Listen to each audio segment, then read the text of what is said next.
I'm Blake Hargreaves. Welcome to FutureStops.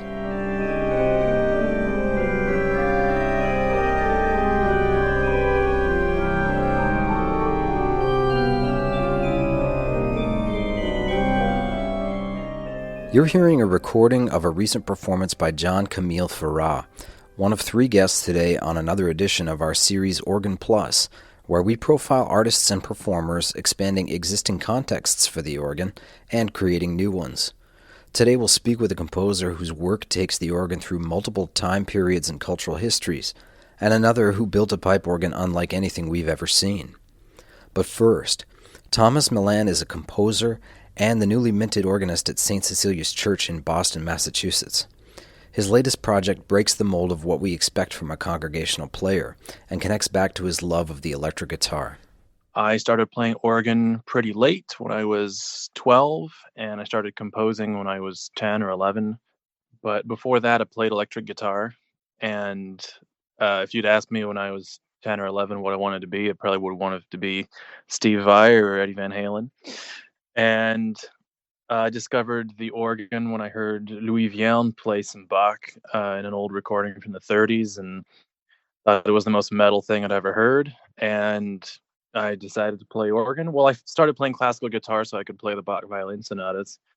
And I got a good way through the first one. I could play that one from memory. I didn't get to the other 5 violin pieces because I realized the organ would be a better way of playing Bach. And started playing organ and piano at the same time. Had a really amazing teacher named Dana Reason, who's a free jazz improviser and composer, who kind of told me at the time, "You're going to love modern music," and I kind of laughed at that. But a year later, I was getting into atonal music and really starting to compose more.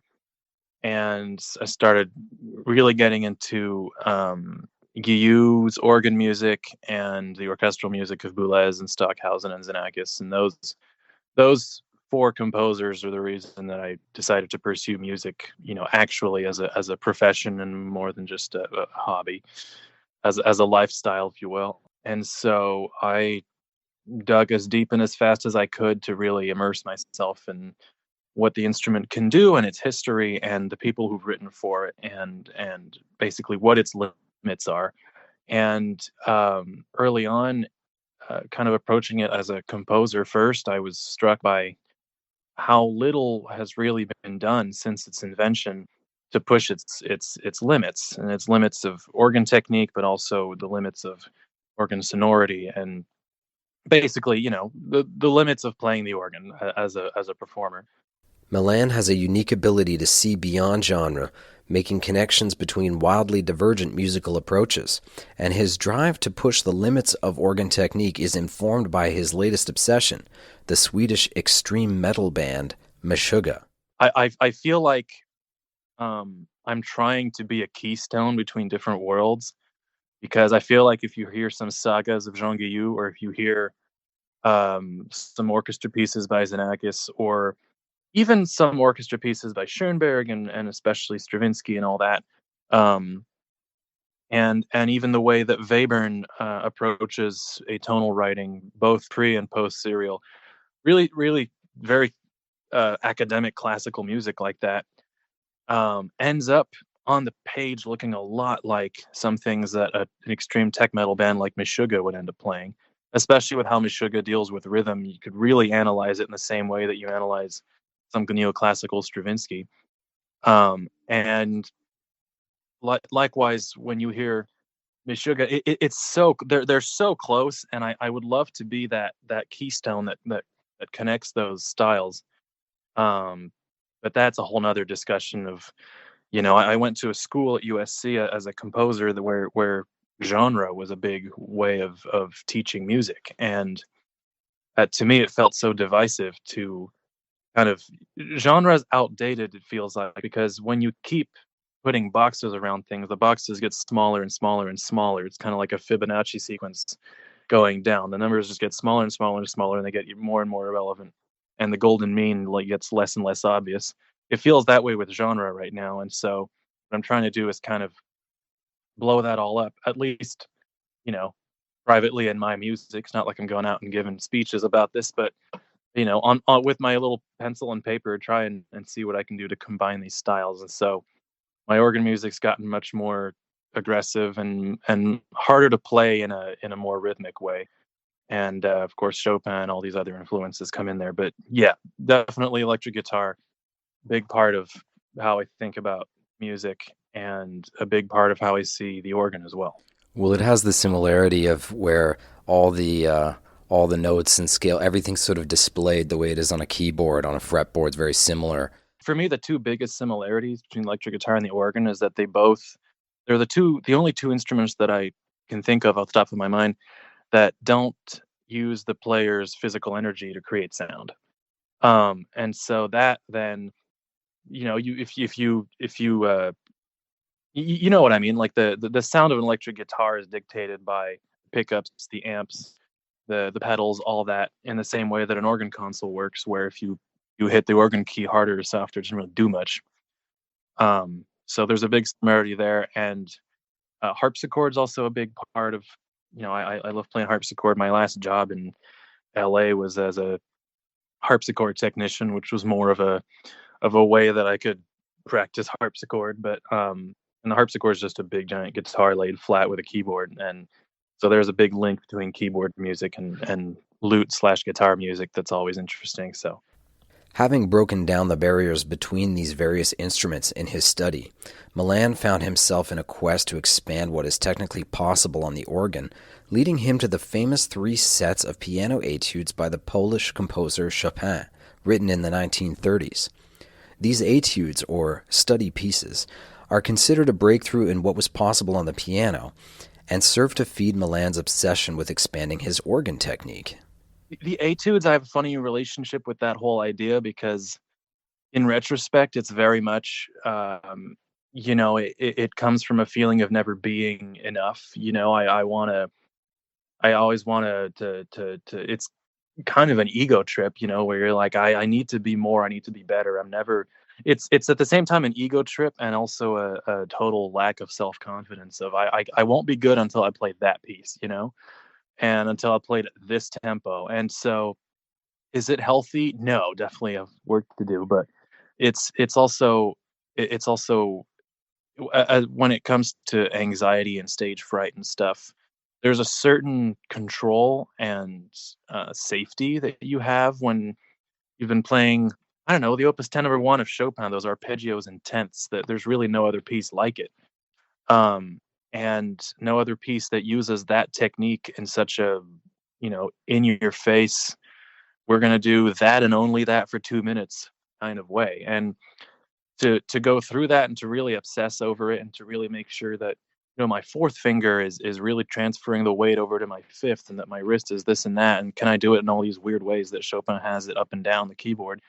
And then can I bring it to the organ and make it musical and interesting, where I apply, you can't really swing your wrist around in the same way that you do on the piano on the organ, because the keys are so much more sensitive, and the organ's so much more about release than it is about attack and getting your articulation and the time between the notes. So there is definitely an obsessive quality to this, and a sort of I won't be happy until factor that kicks in. But at least as it applies to Chopin etudes, I feel like that's kind of a good thing because it's helped me achieve things that I wanted to achieve. So, And so, do you consider your adaptations to be etudes in the traditional sense, a study material for organ students or a performance work? ideally, yeah, sure. I mean, I think it's very helpful to play those, and if people played my adaptations, I'd be thrilled. Um, but I wouldn't put it on anyone to do this. As far as the organ world goes, what I've done with those is very weird. It'd be even weirder to not acknowledge how weird it is.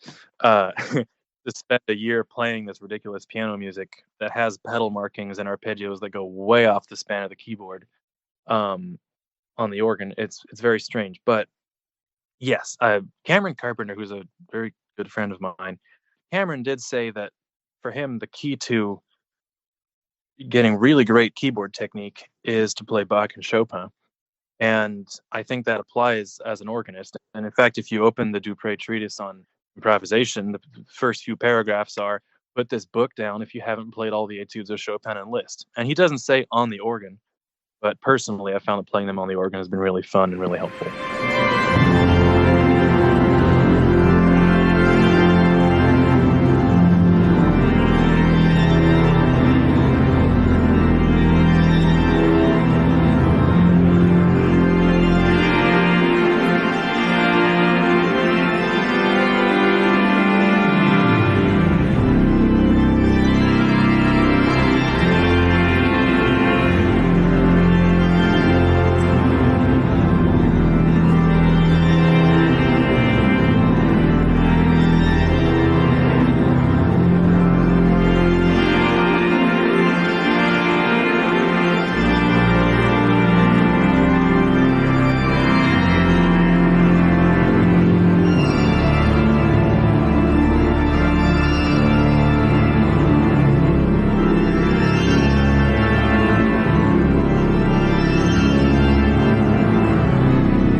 That was Thomas Mellan performing Etude in F major, Opus 10 No. 8 by Frédéric Chopin.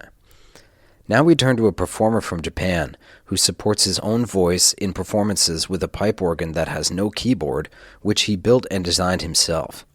Fujita joins us with the help of an interpreter. I started my musical experience singing with a guitar, and, my voice was also, in a way, an instrument, too, in the music. I used to do more popular music, but there was a point where I started to be interested in doing more classical music and having more contemporary expressions. And throughout that change, I always envisioned this scene of myself, singing with a guitar with an organ in the background. Okay, what first attracted you to the pipe organ? As for the organ, I was fine with not being able to really produce sound initially, but I decided to play with the organ. I was able to produce different sounds on the organ, and I was very happy about that. But no, I did not study the organ professionally. I don't have any professional knowledge of the instrument. However, throughout me singing and playing with the organ itself, I was able to be more interested and a little more experienced. How did that lead to the self-made organs that you make now? That's a difficult question to answer, but what I can say is that I'm totally interested in instruments that use air. And I'm totally interested in music that uses a lot of airflow. For instance, not just an organ or a voice, but other instruments that require airflow, like a bagpipe or something like that. So I think subconsciously I might be drawn to these types of instruments, and I choose to play them.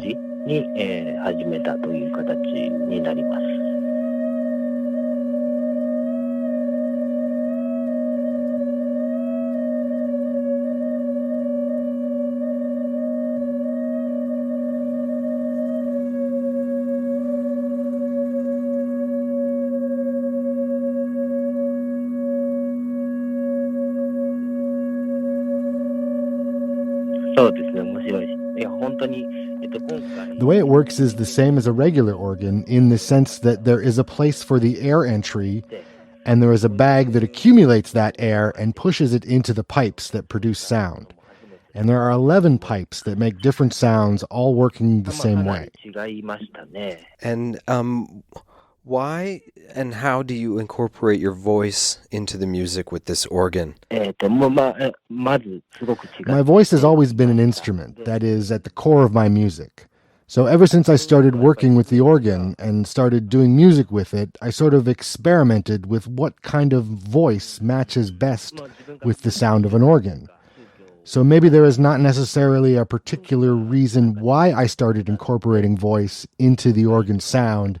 However, it's just been that way since the beginning in terms of me doing music with instrumental sounds and the voice. And when I started playing the organ, I started to experiment with different ways of singing than I was singing with other instruments. I've started experimenting with throat singing and other voice techniques. I guess in a church context, of course, it's very common, and the organ was invented to support singing voices in church. However, it's rarer with contemporary artists playing organ, and it's interesting because the organ itself is air being pushed through pipes, which is the same way that the voice works. And I wondered, does it feel different to perform inside a church than it does to perform inside a different non-religious space? It was very different and a very interesting experience that I get to play an organ in a church environment for the first time in Europe. I myself am not a religious person, and I did not grow up in a religious background. So to be able to play an organ in an environment where a religion has thousands of years of rich history was something very different to me as a performer. And myself, I had a very difficult time trying to get the feel of the place and to perform there. However, it was also an eye-opening experience, and one that had a very different feel to it.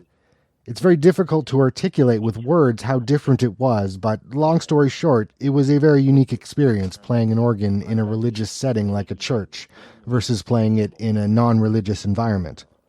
It was also a very good opportunity for me to learn that the organ and my voice really fits into that acoustic and the overall ambience of a church setting, and I learned a lot from that. When you make music, is there a spiritual component for you? I do hear a lot from my listeners who say there is a very spiritual component to the music I perform, but I personally do not necessarily intend it to be a very spiritual thing or anything like that. We use the term effect quite a lot here, but I guess it's one of the effects the music has. I feel that I am more interested in reality-based context in a sense, like the airflow of the instrument, the sound it produces, the effect it has on nature, that type of thing. So I guess there is a spiritual component, but it's not necessarily intended to be there. I guess it can just be interpreted that way.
You're listening to the FutureStops podcast, an initiative of the Royal Canadian College of Organists. My name is Blake Hargreaves, and I'm your host as we explore the world of the 21st century organ. We just heard an excerpt of Air Movement by FUJI, recorded live at the Rewire Festival in 2021. Our last guest today is John Kameel Farah, an artist who blends different keyboard instruments, genres, eras, and cultures within live musical experiences, offering challenges and insights into the spaces where they take place. When I have to sum up my music, it's very difficult to kind of describe it, but I tried to come up with a very quick way, which is I call it Baroque Middle Eastern Cyberpunk, because it kind of integrates elements like my love of early music, Baroque music, counterpoint, and of course, being a composer, all the contemporary techniques we've had in the last century, and also electronic music, anything from electronic dance music to drum and bass to ambient music, and also Middle Eastern music. I come from a Palestinian family, so I grew up with Arabic classical music and folk music and Arabic pop music around the house, so it's kind of part of me, my musical world. And also I love improvisation, so I kind of taught myself how to improvise through a mixture of getting into actual sort of straight-ahead jazz when I was younger, and also free improvisation, which I kind of derived from all of the contemporary music that I was learning. So I would kind of derive my improvisational techniques from like Stockhausen, Schoenberg, Second Viennese School, and just all the other types of music that I was kind of digesting, in my younger years. So I came up with my own kind of approach to improvisation. And I guess I integrate them all in my performances. So when you attend one of my concerts or hear one of my recordings or something, I kind of think of them as these kind of giant sprawling canvases that could move from between like a fugal episode to some blistering, drum and bass thing with playing atonal chords on the piano, and then that could sort of turn into some sort of minimalistic texture and then go into a Middle Eastern rhythm and use a different tuning system and things like that. So I kind of just draw them all together and integrate them together in different ways. What about your background? How did your background, would you say, looking back, led you to the pipe organ? I guess since I was obsessed with Bach, since that was the whole reason I got into music, I feel that kind of primes you for, gives you a disposition towards organ music. And I always wanted to be an organist, but all my other interests kind of distracted me. I wish, at this point in my life, just like, wishing you had learned another language, that I had really taken that more seriously. But I guess it was a combination of just the music of Bach itself, and also hearing Switched on Bach by Wendy Carlos at a really early age. That made me it gave me a love of synthesizers. And I always look at the organ as the original archaic synthesizer. And so I see it as a way to combine and, get different sounds and combine them together with the different synthesizers that I use. So I've sort of come back to the organ. I would always play the organ. I would always improvise it or try to play, Kunst der Fuge or something like that on it. But now I've come to a way of integrating that with piano, organ, and various synthesizers and sort of looping pedals and things like that in my live concerts. How has not having had a formal training on the organ influenced your approach to the instrument, would you say? It's influenced me in two different ways. One is socially, I guess, towards other organists, or even towards my audience. Because I have a passion for it, but I'm also really aware, and I want to make a point that I don't present myself as an organist. And so I just want to because I think it's got something to do with an awe or respect for the canon of just organ music in general. And I don't want to be the fact that I'm doing this to be sort of trying to pass myself off as a quote unquote real organist, no matter how much I love it. It's an interesting thing because of course, I wish that I had more foot pedal technique. Of course, that's the main thing that I miss. However, if I really think about it now, if I had that training and I had become like a real organist again, I don't know if I would be making the music that I'm making now, which I am glad that I am making. So I'm not sure how things would have turned out. I might have, just because the repertoire for organ is just so incredible, and you could just spend many lifetimes just focusing on that. I would describe it like, you know how a person who doesn't really type on a typewriter, they type with their two index fingers, right? So I would say it's like a caveman. I'm like a caveman playing the organ. So your music combines the pipe organ with piano and synthesizer. How do these instruments complement each other, and how do they contrast? I think that it's a question of integrating different eras of music. So, of course, obviously the organ is a contemporary instrument. There's a lot of contemporary music for organ, but let's say the base of it is in contrapuntal, early music, or the most immediate thing we think of is Bach, or your average person would think of. So there's that historical connotation with the organ. And then when one thinks of synthesizers, one thinks of contemporary music, or things that in the last 50 years at least. So putting both of those together, of course, even before you've even started making music, is already combining different epochs. And I like to play with that. So I love to have, let's say there'd be contrapuntal lines that would be coming from the synthesizers, or in the middle of a piece, if you're playing, having lines, playing a certain melodic line on the organ and then playing it at the same time with a synthesizer, and then combining different stops and different sounds sets on the synthesizer, or changing the sounds as I go so they morph. Of course, it happens in a more like terraced way with the organ, whereas you can morph things more slowly and gradually on a synthesizer. But I love that interplay of taking. I would just make maybe a very basic example. Let's say you play just a two voice counterpoint on two manuals of the organ, and then playing them on two different synthesizers right after that. You're immediately making a statement in and of itself, just to hear it change context so in such a clear way.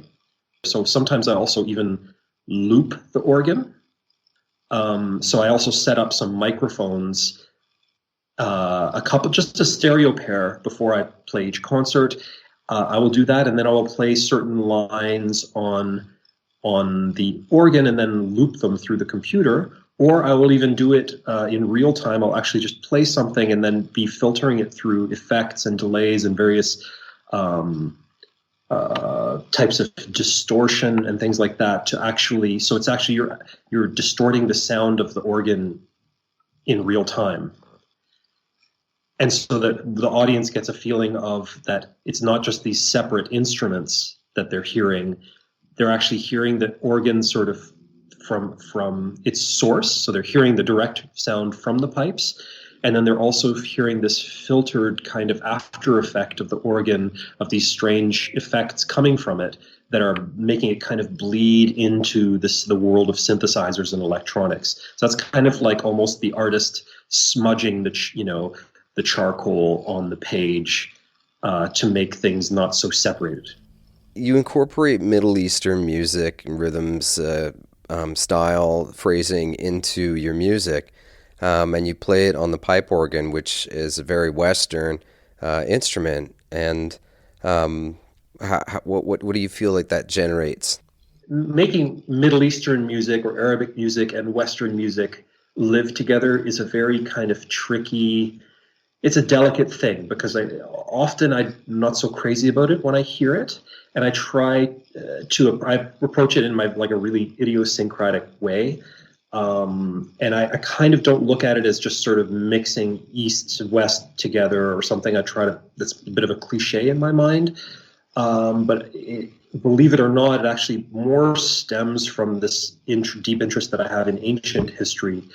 Let's say if you're playing the music of William Byrd, okay, so this is the mid 1500s, I guess, that is really only a couple of centuries after the last Crusades.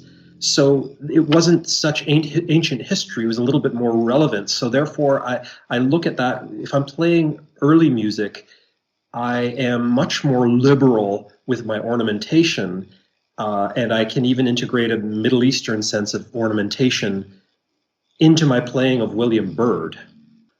I have something which I call, which I don't do it as much on the organ, but more on the piano, but I do sometimes, which is, I call it the atonal maqam, which the maqam means a scale or a mode in Middle Eastern music, but it's basically having some sort of a drone, and the drone could be even an aggregate, a group of notes that I'm just cycling through in my left hand, which doesn't even matter. Those notes could be chosen randomly over a drone in the bass pedal.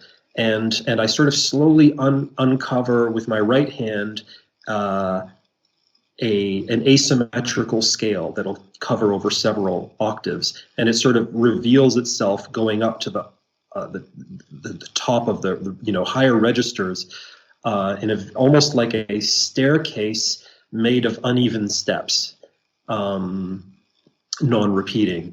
And that's another way, and through that, mixed with ornamentation, you're sort of integrating a Middle Eastern sensibility mixed with quasi either Middle Eastern / Western or like Baroque ornamentation played in a somewhat atonal context. So there's ways that I have, there's infinite ways that you can sort of break these elements down and then reintegrate them together, if that makes any sense.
That was an excerpt of John Kameel Farah's Slithering Descent, recorded live at Berlin's Taberkirche in December. We'd like to thank Thomas Mellan, Fujita Yasuke, and John Kameel Farah for joining us today. Each in their own way expands the limits of what we expect from the organ, and that's what we're all about here at FutureStops. Whether it's moving the standard technique into extended technique, the standard genre vocabulary into an extended one, or just inventing a whole new type of organ to play a whole new type of music. Each of these creators offers possibilities which help grow the potential of the instrument. When taken out of context, we're sometimes better able to enjoy what is fundamental about the instrument and the way it moves air, creates sound, and resonates with us. We here at FutureStops are taking a break during the holiday season. We'll be back in January with more exciting stories of the 21st century organ experience. Until then, keep in touch on social media at FutureStops and FutureStops Podcast, where you can bring your voice to the conversation. FutureStops is a podcast from the Royal Canadian College of Organists, produced by Andrew O'Connor with Haley Raymond as community manager and executive producer Elizabeth Shannon. I'm your host, Blake Hargreaves.